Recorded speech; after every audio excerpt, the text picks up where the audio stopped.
ಕೇವಲ ನಾನು ಮಾತ್ರವಲ್ಲ, ನನಗೆ ಗಂಡು ಮಕ್ಕಳಿಲ್ಲ, ಇರುವಂತಹ 4 ಹೆಣ್ಣು ಮಕ್ಕಳು ಇದರ ವೇದನೆಯನ್ನು ಪಟ್ಟಿರ್ತಾರೆ. ಅವರು ಪಟ್ಟಂತಹ ಕಷ್ಟ, ಅವರು ಶಾಲೆಗಳಿಗೆ ಹೋದಾಗ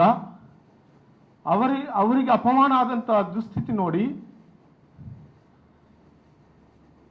ಎಲ್ಲಿ ತನಕ ಅಂದರೆ ನಾವು ಈ ಜೀವನವೇ ಮಾಡುವುದು ಬೇಡ ಎಂಬ ಸ್ಥಿತಿಯಲ್ಲಿ ಬಂತು. ಏನಪ್ಪ ಹಾಸ್ಪಿಟ್ಲಲ್ಲಿದ್ದೆ. ಆಗ ನನ್ನ ಮಗಳು 4ನೇಯವಳು ಬಂದು ನಮ್ಮ ಭಾಷೆಯಲ್ಲಿ ಹೇಳ್ತಾಳೆ, ಹಬ್ಬ ನಾನು ತಿನ್ನದೆ 3 ದಿವಸ ಆಯ್ತು ಅಂತ. ನಾನು ತಿನ್ನದೆ 3 ದಿವಸ ಆಯ್ತು ಪಪ್ಪ ಅಂತ. ನಮ್ಮ ಕೈ ಯಾರಿಗೂ ದಾನ ಧರ್ಮದಲ್ಲಿ ಕೊಟ್ಟಿದೆ ಹೊರತು ನಾನು ಇರುವುದು ಒಂದು ಧಾರ್ಮಿಕ ಸಂಘಟನೆ ಆದ ಸಮಸ್ತ ಕೇರಳ ಜಮೀಸ್ ಉಲಮಾ ಇದರ ಅಧೀನದಲ್ಲಿರುವ ಎಲ್ಲ ಸಂಘಟನೆಯಲ್ಲಿ ದುಡಿದಿದ್ದೇನೆ. ನಿಮಗೆ ತಿಳಿದಿರುವ ಹಾಗೆ ಅಕ್ಟೋಬರ್ 6, 2024ರಂದು ಉದ್ಯಮಿ ಮುಮ್ತಾಜ್ ಅಲಿಯವರ ಆತ್ಮಹತ್ಯೆ ಪ್ರಕರಣದಲ್ಲಿ ಪ್ರಮುಖ ಆರೋಪಿ ಅಂತ ಗುರುತಿಸಲ್ಪಡುವ ರೆಹಮತ್ನೊಂದಿಗೆ ಇತರ ಆರೋಪಿಗಳ ಪೈಕಿ ನನ್ನನ್ನು ಆರೋಪಿತರನ್ನಾಗಿ ಮಾಡಿದರು. ನಾನು ಆ ಸಂದರ್ಭ ಬಾಗಲಕೋಟೆಯಲ್ಲಿ ನನ್ನ ಕಸಬು ನಿಮಿತ್ತ ಮರಳು ವ್ಯಾಪಾರ ನನಗೆ ಬಾಗಲಕೋಟೆಯಲ್ಲಿ ಇದ್ದುದರಿಂದ ಅಲ್ಲಿದ್ದೆ. ಕೆಲವು ಸಾಮಾಜಿಕ ಜಾಲತಾಣಗಳಲ್ಲಿ ಆ ಸಂದರ್ಭ ನನ್ನ ವಿರುದ್ಧ ಅಪಪ್ರಚಾರಗಳು ಬರಲಿಕ್ಕೆ ಶುರುವಾಯಿತು. ಇದನ್ನು ಕಂಡು ನಾನು ವಿಚಲಿತನಾದೆ, ದಿಗ್ಭ್ರಮೆಗೊಂಡೆ. ದಿನಾಂಕ 8-10-2024ರಂದು ನಾನು ಬಾಗಲಕೋಟೆಯಿಂದ ಊರಿಗೆ ಬರುವಾಗ ನನ್ನನ್ನು ಪೊಲೀಸರು ಬಂಧಿಸಿದರು. ಬಂಧಿಸಿದ ಸಂದರ್ಭದಲ್ಲಿ ನಾನು ಪೊಲೀಸರಲ್ಲಿ ಪ್ರಶ್ನಿಸಿದೆ, ಯಾತಕ್ಕೋಸ್ಕರ ನನ್ನನ್ನು ಬಂಧಿಸಿದಿರಿ? ವಿಚಾರಣೆಗೆ ಯಾವ ಉದ್ದೇಶಕ್ಕೋಸ್ಕರ ವಿಚಾರಣೆ ಎಂಥ ಪ್ರಶ್ನಾರ್ಥಕವನ್ನು ನಾನು ಅವರಿಗೆ ಹಾಕಿದೆ. ಆ ಸಂದರ್ಭದಲ್ಲಿ ಅವರು ಆಯಿಷಾ ರೆಹಮತ್ ಎಂಬುವರನ್ನು ತೋರಿಸಿ ಇವರ ಜೊತೆ ಸೇರಿ ಬ್ಲ್ಯಾಕ್ ಮೇಲ್ ಮಾಡಿ ಮುಮ್ತಾಜ್ ಅಲಿ ಎಂಬುವರಿಗೆ ನಿರಂತರವಾಗಿ ಫೋನ್ ಮೂಲಕ ನೀವು ಟಾರ್ಚರ್ ನೀಡಿರುತ್ತೀರಿ ಎಂದು ಹೇಳಿರುತ್ತಾರೆ.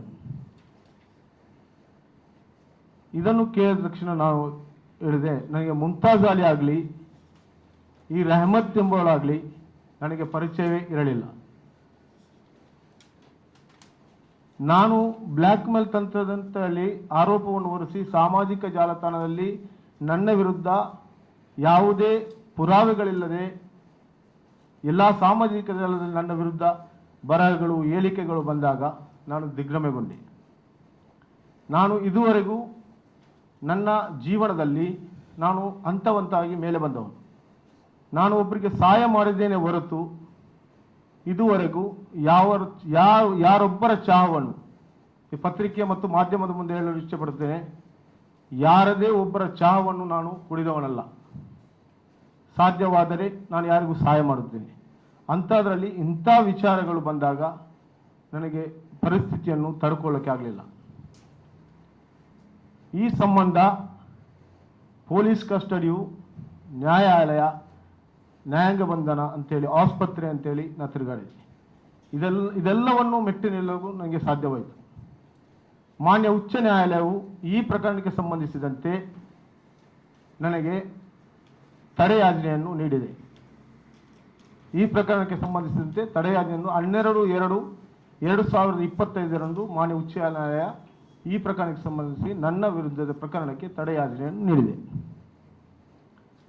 ನನಗೆ ಹೇಳಲಿಕ್ಕೆ ಒಂದು ಮುಜುಗರ ಅಂತಂದರೆ, ನನಗಿರುವಂತಹ ಈ ಸೋಷಿಯಲ್ ಮೀಡಿಯಾದಲ್ಲಿ ಬಂದಂತಹ ವಿಚಾರವನ್ನು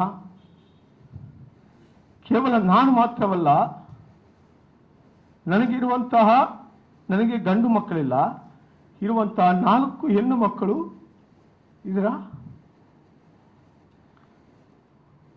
ಇದರ ವೇದನೆಯನ್ನು ಪಟ್ಟಿರ್ತಾರೆ. ಅವರು ಪಟ್ಟಂತ ಕಷ್ಟ, ಅವರು ಶಾಲೆಗಳಿಗೆ ಹೋದಾಗ ಅವರಿಗೆ ಅಪಮಾನ ಆದಂತಹ ದುಸ್ಥಿತಿ ನೋಡಿ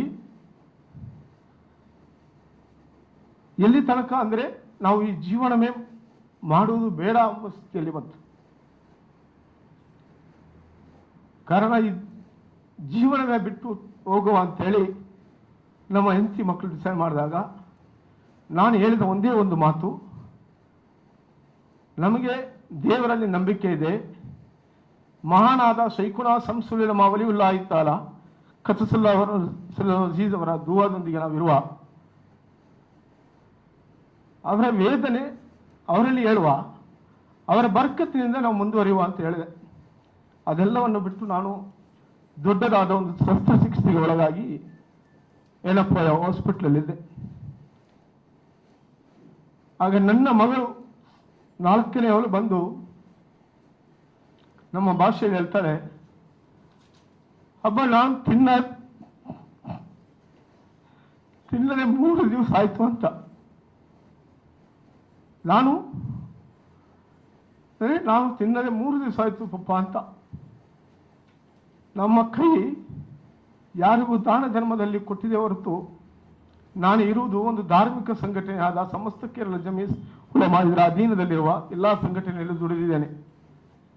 ನಮ್ಮ ಈ ಕೈ ಯಾರಿಗೆ ಕೊಟ್ಟಿದೆ ಹೊರತು ಈ ಥರ ಯಾರೊಂದು ಭಿಕ್ಷೆ ಬೇಡಿಲ್ಲ. ನನಗೆ ಯಾವುದೇ ಥರದ ಪರಿಚಯನೇ ಇಲ್ಲದ ನನ್ನ ದೂರವಾಣಿ ಸಂಖ್ಯೆ 2 ಸಂಖ್ಯೆಯು ಸಾಧಾರಣ 10 ರಿಂದ 15 ವರ್ಷಗಳ ಕಾಲ ನಂದು ಅದೇ ನಂಬರ್ ಇರುತ್ತದೆ. ಇದರಲ್ಲಿ ಯಾರದೇ ಅವರಿಗೆ ನನಗೆ ಪರಿಚಯವೂ ಇಲ್ಲ, ಇದು ಇಲ್ಲ ಅಂತ. ನಾನು ಹೇಳುವುದು, ಈ ಸೋಷಿಯಲ್ ಮೀಡಿಯಾದಲ್ಲಿ ಸಿಕ್ಕಾಪಟ್ಟೆ ಬರೆಯುವವರಿಗೆ ಅವರಿಗೂ ಒಂದು ಕುಟುಂಬ, ಅವರಿಗೂ ಹೆಂಡತಿ, ಮಕ್ಕಳು, ತಂದೆ, ತಾಯಿ, ಸಮಾಜದಲ್ಲಿ ಗೌರವ ಇದೆ ಇಲ್ವಾ ಅಂತ ತಿಳ್ಕೊಳ್ಬೇಕು. ಕಾರಣ ಸತ್ಯಾಂಶ ಹೊರಗೆ ಬಂದಾಗ ಈ ಬರೆದದ್ದು ಯಾವುದು ತಿರುಗಿ ಬರುವುದಿಲ್ಲ. ಅದಕ್ಕೋಸ್ಕರ ನಾನು ಮಾಧ್ಯಮದ ಮುಂದೆ ಬಂದಿದ್ದೇನೆ. ಸತ್ಯಾಂಶ ತಿಳಿದಾಗ ತನ್ನ ಎಲ್ಲ ಮಾನ ಮರ್ಯಾದೆ ಹರಾಜಾಗೋಗುತ್ತೆ. ನಮ್ಮ ಸಮುದಾಯದಲ್ಲಿ ಒಂದು ಹೆಣ್ಣು ಮಕ್ಕಳನ್ನು ಮದುವೆ ಮಾಡಲು ಎಷ್ಟು ಕಷ್ಟ ಇದೆ ಅಂತೇಳಿ ಕೆಲವರಿಗೆ ಗೊತ್ತು. ಇಂಥ ಅಪಪ್ರಚಾರಗಳು ಬಂದಾಗ ಅವರ ವಿದ್ಯಾಭ್ಯಾಸಕ್ಕೂ ಹೊಡೆತ ಬೀಳುತ್ತದೆ. ನಾವು ಏನು ತಪ್ಪು ಮಾಡಿದ್ದೇವೆ? ನನ್ನ ಈ ಪ್ರಕರಣದಲ್ಲಿ ಅಪಪ್ರಚಾರ ಬಂದಾಗ ಇದೇ ನನ್ನ ಒಂದು ಸಂಘಟನೆಯದು ಒಂದು ಪ್ರಶ್ನೆ ಎದುರಾಯಿತು, ಏನು ಮಾಡುವುದು ಅಂತ. ಅದಕ್ಕೂ ಒಂದು ಕೆಟ್ಟ ಹೆಸರು ಬಂತು. ಇದೆಲ್ಲವನ್ನೂ ತಿಳ್ಕೊಂಡು ನಾನು ಆಸ್ಪತ್ರೆಯನ್ನು ವೆಚ್ಚ ಭರಿಸಲಾಗದೆ, ನನ್ನ ಆಪರೇಷನ್ಗೆ ದುಡ್ಡಿಲ್ಲದೆ, ಯಾಕಂತ ಹೇಳಿದ್ರೆ ನನ್ನ ಹೆಂಡತಿ ಅಕೌಂಟನ್ನು ಫ್ರೀಸ್ ಮಾಡಿಟ್ಟಿದ್ರು. ನಿನ್ನೆ ತನಕ ಫ್ರೀಸ್ ಆಗೇ ಇದೆ, ನನ್ನ ಖಾತೆಯೂ ಫ್ರೀಸ್ ಆಗಿದೆ. ಖರ್ಚಿಗೆ ದುಡ್ಡಿಲ್ಲದೆ ಏನೆಲ್ಲ ಕಷ್ಟಪಟ್ಟಿದ್ದೇನೆ, ಎಷ್ಟು ವೇತನ ಅರ್ಪಿಸಿದ್ದೇನೆ. ಬಾಗಲಕೋಟೆಯಲ್ಲಿರುವಂತಹ ಅನ್ಯ ಸಮುದಾಯದ ಸಹೋದರರು, ಅದೇ ತರ ಮೈಸೂರಿನಲ್ಲಿರುವಂತಹ ಅನ್ಯ ಸಹೋದರರು, ನಂದಾವರದಲ್ಲಿ ನನ್ನ ಸ್ನೇಹಿತರು, ಅವರೆಲ್ಲ ಸಹಾಯ ಸಹಾರ್ಥದೊಂದಿಗೆ ನಾನು ಬದುಕಿ ಬಂದೆ. ಬೇಕಾದ್ರೆ ನಿಮಗೆ ನಾನು ವೆಂಡ್ಲಾಕ್ ರಿಪೋರ್ಟ್ ತೋರಿಸ್ತೇನೆ. ನಾನು ಸಾಯುವಂತ ಪರಿಸ್ಥಿತಿ ಇದೆ. ಒಂದು ಕಡೆಯಲ್ಲಿ ಟೆನ್ಷನು, ಮಾರದ ತಪ್ಪಿಗೆ ಶಿಕ್ಷೆ ಅನುಭವಿಸಿದಂತಹ ಒಂದು ನೋವು. ಇಂಥ ಪರಿಸ್ಥಿತಿ ಯಾರಿಗೂ ಬರಬಾರ್ದು. ನನ್ನದೊಂದು ವಿನಂತಿ, ಸೋಷಿಯಲ್ ಮೀಡಿಯಾದಲ್ಲಿ ಹರಿದಾಡುವಾಗ ಅವರ ಸತ್ಯಾಸತ್ಯತೆ, ಅವರಿಗೆ ಕುಟುಂಬಗಳಿವೆ, ಅವರಿಗೆ ಹೆಂಡತಿದ್ದಾರೆ, ಮಕ್ಕಳಿದ್ದಾರೆ ಎಂಬ ಭಾವನೆಯನ್ನು ದಯವಿಟ್ಟು ಅರ್ಥ ಮಾಡ್ಕೊಳ್ಳಿ. ಯಾಕಂದ್ರೆ ನನ್ನ ಈ ಪರಿಸ್ಥಿತಿ ತಾವಾಗಿ ಬಂದ್ರೆ, ಅವರಿಗಾಗಿ ಬಂದ್ರೆ, ಸೋಷಿಯಲ್ ಸುಳ್ಳು ಆರೋಪ ಮಾಡಿದವರಿಗೆ ಬಂದ್ರೆ ಆ ಪರಿಸ್ಥಿತಿ ಅರ್ಥ ಆಗ್ತದೆ. ನಾನು ಒಬ್ಬನೇ ಆಗಿ ನನಗೇನು ಇಲ್ಲ, ನಾನು ಹೇಗೆ ಇದ್ದು ಬದುಕ್ತೇನೆ ಅನ್ನೋ ಭಾವನೆ ನಮ್ಮಲ್ಲಿ ಇಲ್ಲ. ನಾನು ಒಂದೇ ಒಂದು ತಪ್ಪು ಮಾಡದೆ ನಾನು ಪೊಲೀಸ್ ಠಾಣೆಯಲ್ಲೂ ಕೂಡ ಜಗಳವಾಡಿದ್ದೇನೆ. ಯಾವ ಕಾರಣಕ್ಕೋಸ್ಕರ ನನ್ನ ಕಾರಣ ಹೇಳಿ ಅಂತ. ಅದು ಇಲ್ಲ ಸಲ್ಲದ ಆರೋಪಗಳನ್ನು ಮಾಡಿ, ನೈಜ ಆರೋಪಿಗಳಿಗೆ ಶಿಕ್ಷೆ ಆಗಲಿ ಅದಕ್ಕೆ ನಾನು ಒತ್ತಾಯ ಮಾಡ್ತೇನೆ. ಏನೂ ಮಾಡದೆ, ಏನೂ ಪರಿಚಯ ಇಲ್ಲದೆ ನಾನು ಬಂಟ್ವಾಳದವ, ನನ್ನ ಊರು ಬಂಟ್ವಾಳದಲ್ಲಿ, ನಂದಾವರದಲ್ಲಿ, ಇವರು ಕೃಷ್ಣಾಪುರದಲ್ಲಿ ಯಾವ ಉದ್ದೇಶಕ್ಕೆ ಮಾಡಿದ್ದಾರೆ ಅನ್ನೋದು ನನಗೆ ಇನ್ನೂ ಅರ್ಥ ಆಗ್ತಾ ಇಲ್ಲ. ದಯವಿಟ್ಟು ಈ ನೈಜ ಸತ್ಯಾಸತ್ಯತೆಗಳನ್ನು ತಾವುಗಳು ಪತ್ರಿಕಾ ಮತ್ತು ಮಾಧ್ಯಮದವರು ಇದನ್ನು ಪ್ರಚುರಪಡಿಸಬೇಕಂತ ತಮ್ಮಲ್ಲಿ ವಿನಮ್ರವಾಗಿ ವಿನಂತಿಸಿದ್ದೇವೆ.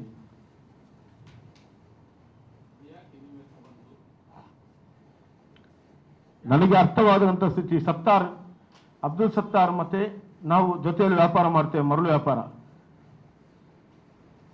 ನನಗೆ ಇಲ್ಲ, ಸತ್ತಾರು ನಮ್ಮ ಹೆಸರಲ್ಲಿ ಇಲ್ಲ. ಸತ್ತಾರು ಅವರಲ್ಲಿಂದ ಬರುವಾಗ ಅವರು ಡೈರೆಕ್ಟ್ ಆಗಿ ಸತ್ತಾರು ಬೆಂಗಳೂರಿಂದ ಬಂದದ್ದು. ಸತ್ತಾರು ಇದರ ವಿಚಾರ ಸತ್ತಾರು ನನಗೆ ಒಂದು ವಿಚಾರ ಹೇಳಿದ್ದಾನೆ. ಏನಂತ ಹೇಳಿದ್ರೆ, ಜುಲೈ ತಿಂಗಳಲ್ಲಿ ಆ ಹುಡುಗಿ ನನಗೆ ಫೋನ್ ಮಾಡ್ತಾ ಇದ್ದಾಳೆ, ಈ ವಿಚಾರಗಳಿವೆ. ಆಗ ನಾನು ಹೇಳಿದ ಹುಡುಗಿ ಮುಂದೆ ಕಂಪ್ಲೇಂಟ್ ಮಾಡು ಅಂತ ಹೇಳೋಕೆ, ಇಲ್ಲ, ಅದು ಕಂಪ್ಲೇಂಟ್ ಮಾಡಿದ್ರೆ ನಮ್ಮ ಅಧ್ಯಕ್ಷರ ಮರ್ಯಾದೆ ಹೋಗ್ತದೆ. ಅವನ ಹೆಸರು ಹೇಳಿಲ್ಲ, ಆದ ಕಾರಣ ಆ ವಿಷಯ ಬಿಡು, ಅಲ್ಲಿಗೆ ಬಿಟ್ಟಿದ್ದೇವೆ.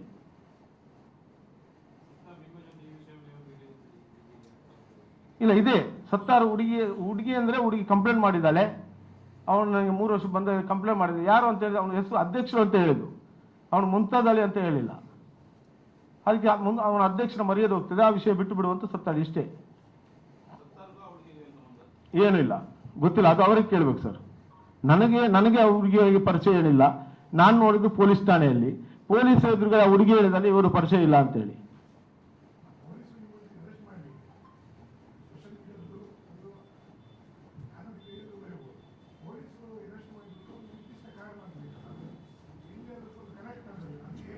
ನಾನೇ ಕೇಳಿದ್ದೇನೆ ಸರ್ ಅವರಿಗೆ, ನೀವು ಯಾವ ಕಾರಣಕ್ಕೆ ಉದ್ದೇಶ ನನ್ನ ಅರೆಸ್ಟ್ ಮಾಡ್ತಾ ಇದ್ದೀರಿ, ನನ್ನೊಂದು ದಾಖಲೆಗಳು ತೋರಿಸಿ. ಆ ಕಾರಣಕ್ಕೋಸ್ಕರ ನಾನು ಮಾನ್ಯ ಕರ್ನಾಟಕ ಉಚ್ಚ ನ್ಯಾಯಾಲಯಕ್ಕೆ ಕ್ವಾಶ್ ಅರ್ಜಿ ಹಾಕಿದಾಗ ನನಗೆ ಸ್ಟೇ ಸಿಕ್ಕಿದೆ. ಈಗ ಇಲ್ಲ, ನನಗೆ ಯಾವುದೇ ಕಾರಣ ಹೇಳಿಲ್ಲ, ಫಿಕ್ಸ್ ಮಾಡಿದ್ದು. ಆ ಉದ್ದೇಶಕ್ಕೆ ನಾನು ಕಾನೂನಿನ ಮೇಲೆ ನನಗೆ ಅಪಾರವಾದ ನಂಬಿಕೆ ಇದೆ. ಕಾನೂನಿನಲ್ಲಿ ನನಗೆ ಜಯ ಸಿಕ್ಕಿದಂಥ ಅಪಾರವಾದ ಸಂಪೂರ್ಣವಾದ 100ಕ್ಕೆ 100 ಭಾಗ ನನಗೆ ನಂಬಿಕೆ ಇದೆ. ಆ ನಂಬಿಕೆಯಲ್ಲಿ ಮೊದಲ ಜಯವಾಗಿ ನನಗೆ 12/2/2025 ಕರ್ನಾಟಕ ಉಚ್ಚ ನ್ಯಾಯಾಲಯ ಈ ತಡೆಯಾಜ್ಞೆ ನೀಡಿದೆ.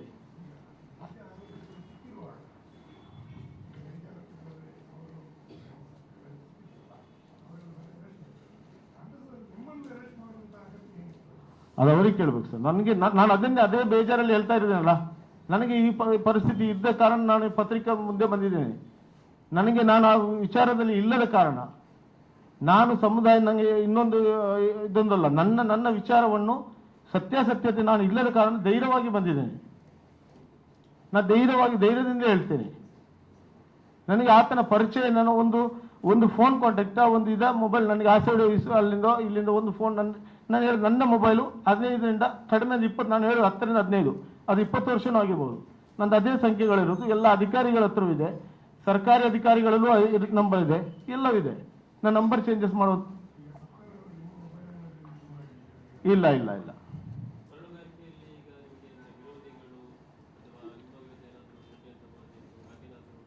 ನನಗೆ ಅದು ಗೊತ್ತಾಗ್ತಿಲ್ಲ. ಅದೇ ಇದ್ರ ವಿಚಾರವಾಗಿ ನಾನು ಇದು ನೋಡ್ತೇವೆ ಸೋಷಿಯಲ್ ಮೀಡಿಯಾದಲ್ಲಿ. ಇನ್ನೊಂದು ಸರ್, ನನಗೆ ಏನು ಅರ್ಥನೇ ಆಗದೇನು ಅಂತ ಕೆಲವು ಘಟನೆಗಳನ್ನ, ಏನು ಮಸೀದಿಯಲ್ಲಿ ನನ್ನನ್ನು ಓಡಿಸಿದ್ರು. ನಾನು ಮಸೀದಿಯನ್ನು ನಂದಾವರಕ್ಕೆ ಬಂದರೆ ನೀವು ನೋಡ್ಬೋದು, ನಾನು ಮಸೀದಿ ಅಭಿವೃದ್ಧಿ, ನನ್ನ ಯಾವ ಮಸೀದಿಯನ್ನು ನನ್ನನ್ನು ಹೊರಗಾಕಿಲ್ಲ. ಸೋಷಿಯಲ್ ಮೀಡಿಯಾದಲ್ಲಿ ಇಲ್ಲ ಸಲ್ಲದ ಸುಳ್ಳು ಆರೋಪಗಳನ್ನು ಪ್ರಚಾರಪಡಿಸಿದರು. ನಾನು ಅಭಿವೃದ್ಧಿ ಪಡಿಸಿದೆ ಹೊರತು ನನಗೆ ಯಾವುದೇ ಥರದ ಇದಿಲ್ಲ.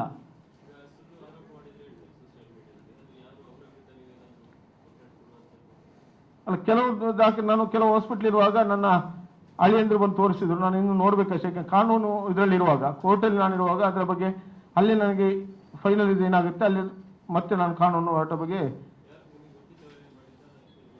ಇಲ್ಲ ಗೊತ್ತಿದ್ರೆ ಫಾರ್ವರ್ಡ್ ಆಗ್ತಾ ಇದೆ. ಎಲ್ಲಿಂದ ಗಲ್ಫಿಂದ ಇದರಲ್ಲಿ ಗಲ್ಫ್ ನಂಬರಲ್ಲಿ ಫಾರ್ವರ್ಡ್ ಆಗ್ತಾ ಇರೋದು. ಈ ಥರ ಸೋಷಿಯಲ್ ಮೀಡಿಯಾದಲ್ಲಿ ಆಡ್ದಾಗ್ತಾ ಇದೆ.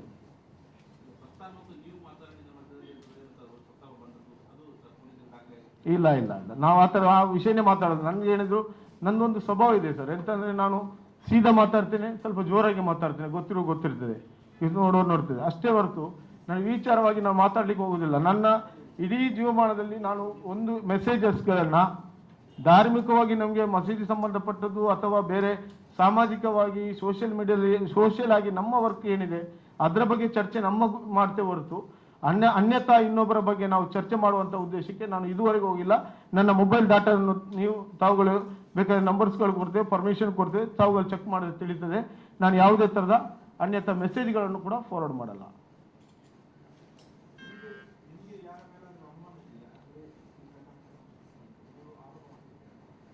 ನಾನು ಆರೋಪ ಮಾಡ್ತಿಲ್ಲ ಸರ್. ನಾನು ಹೇಳ್ತಾ ಇರೋದು ಆರೋಪಗಳು ನಾನು ಮಾಡ್ತಾ ಇಲ್ಲ. ನಾನು ಹೇಳೋದು ಸೋಷಿಯಲ್ ಮೀಡಿಯಾದಲ್ಲಿ ಅನ್ಯथा ಒಬ್ಬ ನಿರಪರಾಧಿ ಅಪರಾಧಿಯನ್ನು ಯಾರೋ ನಿರಪರಾಧಿ ಅಂತ ಗೊತ್ತಾದ ಮೇಲೆ